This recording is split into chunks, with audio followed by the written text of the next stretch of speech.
मेरी परीक्षा मत लीजिए प्रभु, मत लीजिए। ऋषि स्त्रियों के साथ आश्रम में कुछ दिन रहने की इच्छा हो रही है, इसलिए उन्होंने ऋषि स्त्रियों जैसे वस्त्र भी बनवा लिए हैं। मैं यही प्रमाणित करना चाहती हूँ कि स्त्री अबला नहीं, शक्ति का रूप है, और सच्ची शक्ति अस्त्र शस्त्र में नहीं, सच्ची शक्ति नैतिक चरित्र और धर्म में है।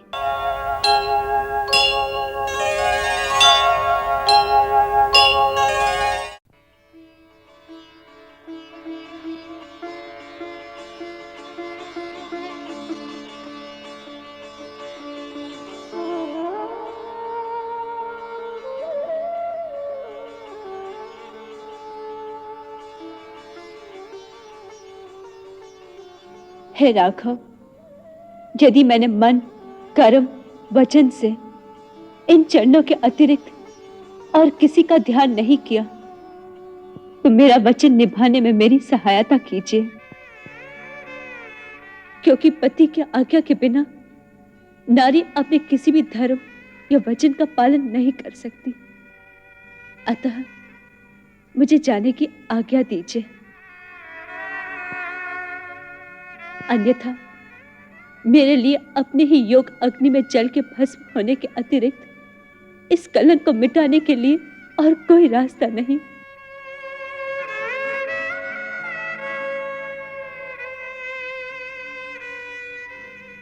मुझे जाने की आज्ञा दीजिए प्रभु।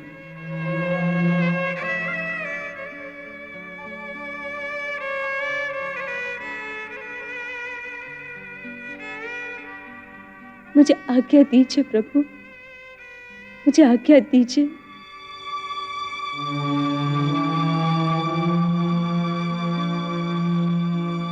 यही एक रास्ता है प्रभु, अब मुझे आज्ञा दीजिए।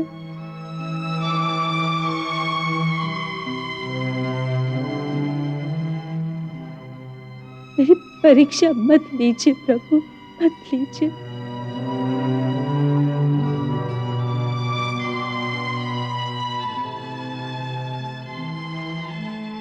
मुझे अपने धर्म का पालन करने दीजिए।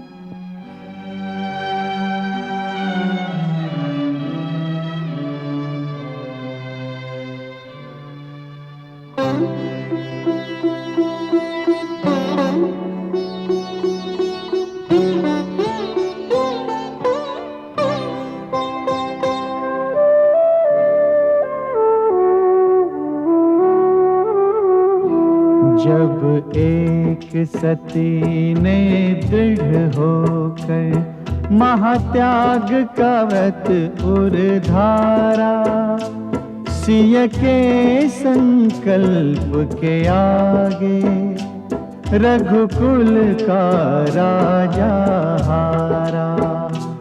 इस दृढ़ संकल्प के आगे रघुकुल का राजा हारा।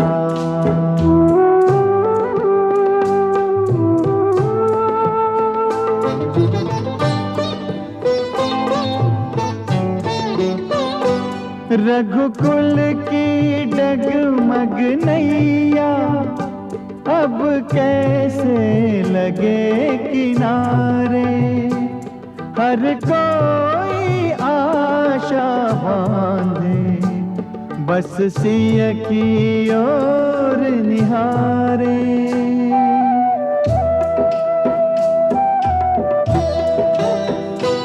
ये महाशक्ति वैदेही आदर्श की प्रतिमा लागे, त्याग और बलिदान में सीता लो बढ़ गई राम से आगे। आकाश है यदि श्री रघुवर तो सीता है अटल ध्रुव तारा। सिय के संकल्प के आगे रघुकुल का राजा हारा। इस दृढ़ संकल्प के आगे रघुकुल का राजा हारा।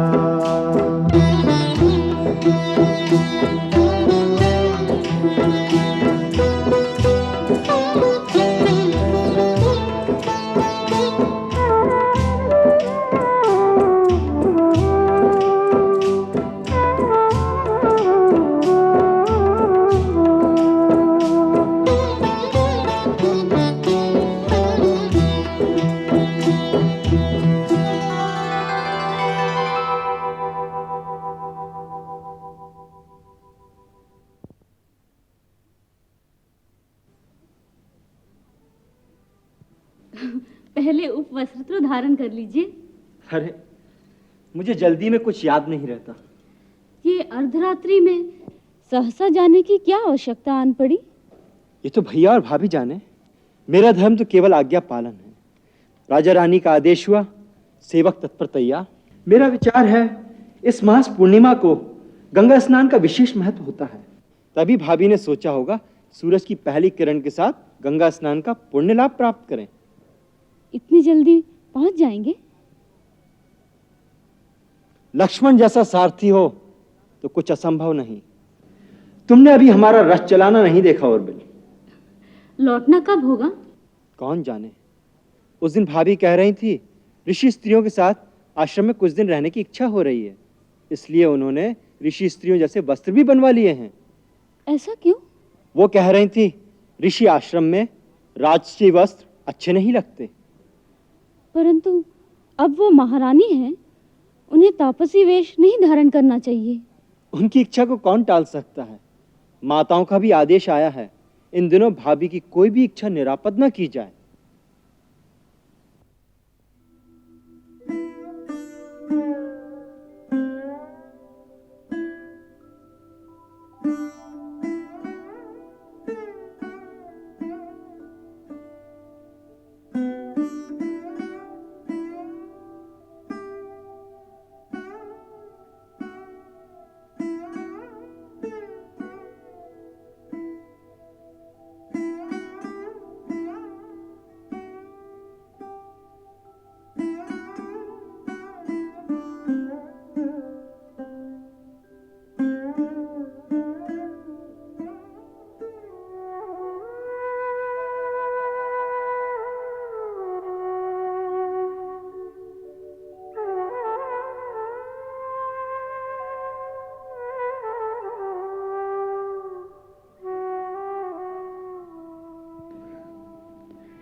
उस दिन आपने लक्ष्मण से कहा भी था गंगा किनारे ऋषि आश्रमों में कुछ दिनों के लिए मुझे छोड़ाए। बस उसी आज्ञा अनुसार मैंने लक्ष्मण से कहलवा भेजा है कि रथ अभी ले आए। रात को निकल जाना ही उचित होगा। सीते, सीते हमें विवश न करो। तुम्हें जाने की अनुमति देकर हम एक अन्याय की पुष्टि नहीं कर सकते। परंतु आप एक पतिव्रता स्त्री से अपने पति कुल की प्रतिष्ठा के लिए बलिदान का अधिकार भी नहीं छीन सकते। बलिदान? हाँ, बलिदान। शास्त्र कहते हैं त्यजेत एकम कुल्य सार्थे ग्राम सार्थे कुलम त्यजेत। सो कुल के कल्याण के लिए व्यक्ति का बलिदान उचित है, अन्यथा इतिहास हम दोनों को कायर कहेगा कि जब महाबलिदान का समय आया तो राजमहलों के भोग विलास को त्याग न कर सके और अपने धर्म और कर्तव्य से मुंह मोड़कर न्याय और अन्याय के तर्क का सहारा लेने लगे। और स्वामी, हम बिछुड़ कर भी तब भी अलग नहीं होंगे। हमारा नित्य मिलन है। जब कभी अकेले होंगे तो एक दूसरे से मन की बात कर लेंगे, एक दूसरे के मन के गीत सुन लेंगे।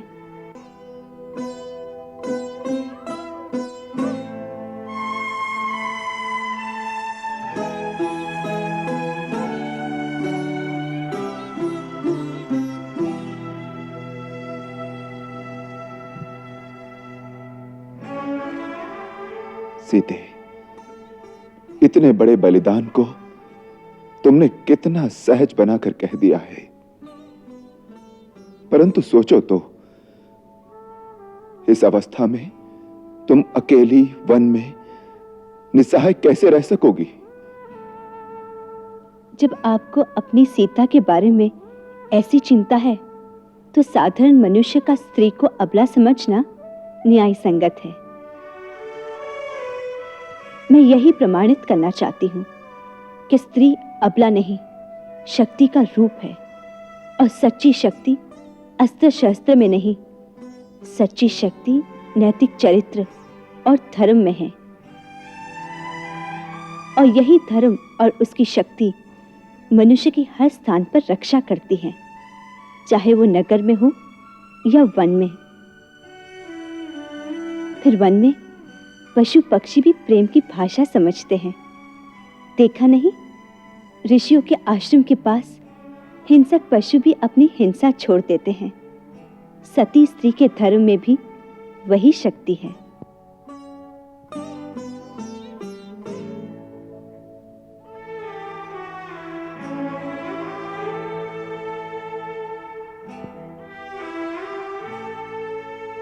क्या सोच रहे हैं आप? मैं सोच रहा हूं, इस अन्याय के विरुद्ध नारी को विद्रोह करना चाहिए। अवश्य करना चाहिए, परंतु इस विद्रोह में कौन से अस्त्र का प्रयोग किया जाए, यही सोचना है। यदि नारी भी पुरुष की भांति तीर तलवार का प्रयोग करे, तो संसार में मिठास और भावना कहाँ रह जाएगी? नारी का सबसे शक्तिशाली अस्त्र है त्याग, और दूसरा मंत्र है दूसरे को पीड़ा देने के स्थान पर स्वयं पीड़ा सहना। दोनों अमोघ अस्त्र है।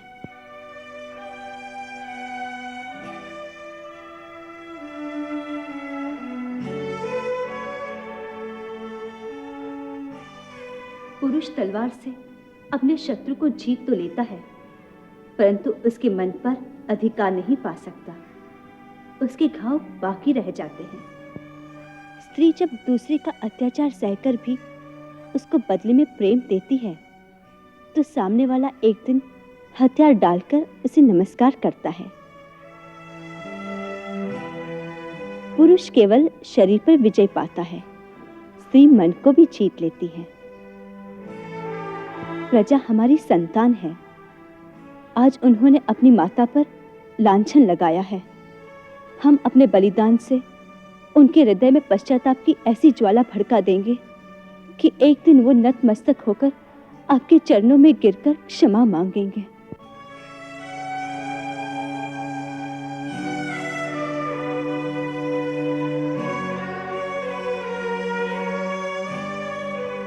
बस मैं आपसे एक ही वचन मांगती हूँ, मेरे पश्चात आप अपना संतुलन नहीं खोएंगे।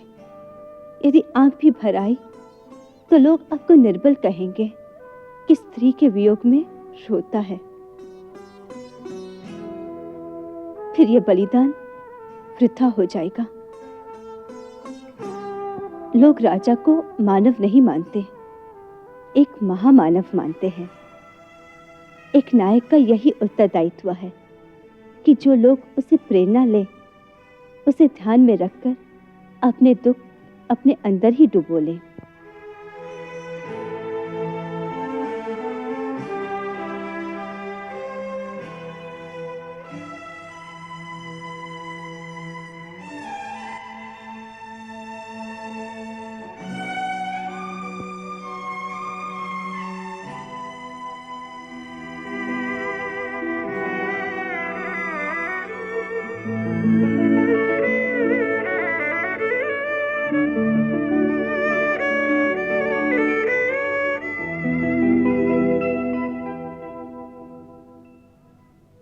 विधना तेरी लेखनी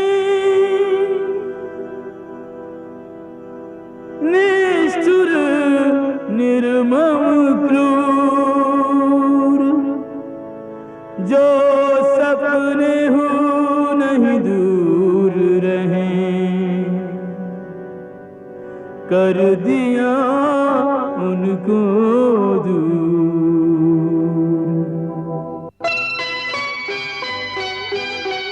विधना तेरे लेख किसी की समझ न आते हैं। राम सिया युग युग के साथी बिछड़े जाते हैं। राम सिया युग युग के साथी बिछड़े जाते हैं।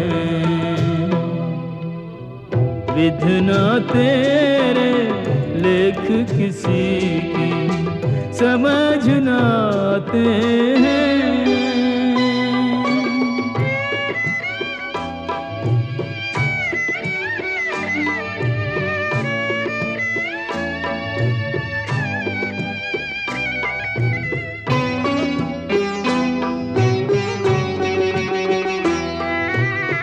कैसे हैं ये राजा रानी, कैसी इनकी करुण कहानी।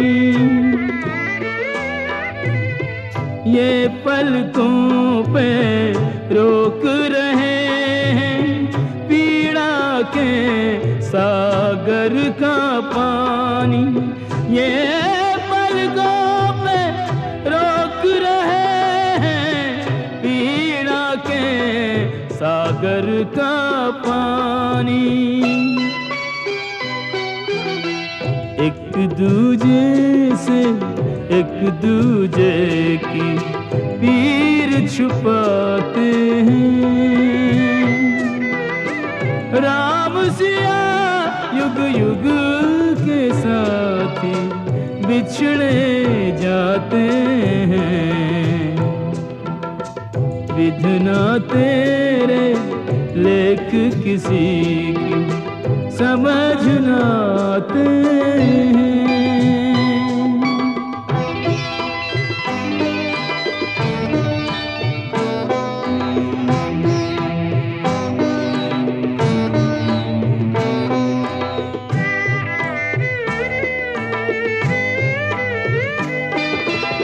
पुरजन परिजन महल अटारी छूटी जाए अयोध्या प्यारी। सारा नगर नींद में सोया, क्या जाने किसने क्या खोया। नीरव निशी में धर्म के रथ पे जोगन चल दी कर्म के पथ पे। बिछड़ के भी ना टूट सके ये ऐसे नाते हैं। राम सिया युग युग के साथी बिछड़े जाते हैं। विधना तेरे लेख किसी की समझ न आते हैं। राम सिया युग युग के साथी बिछड़े जाते हैं। राम सिया युग युग के साथी बिछड़े जाते हैं।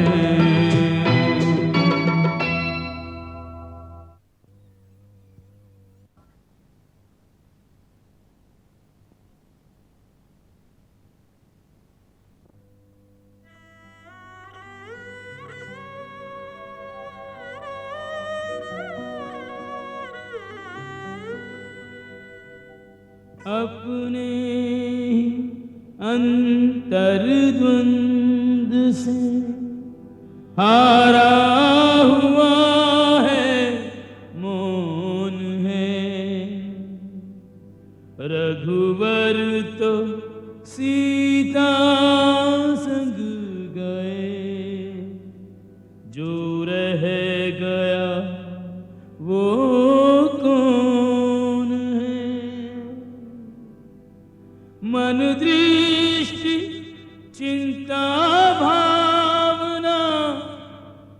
केवल सिया की ओर है, आशा की एक किरण नहीं,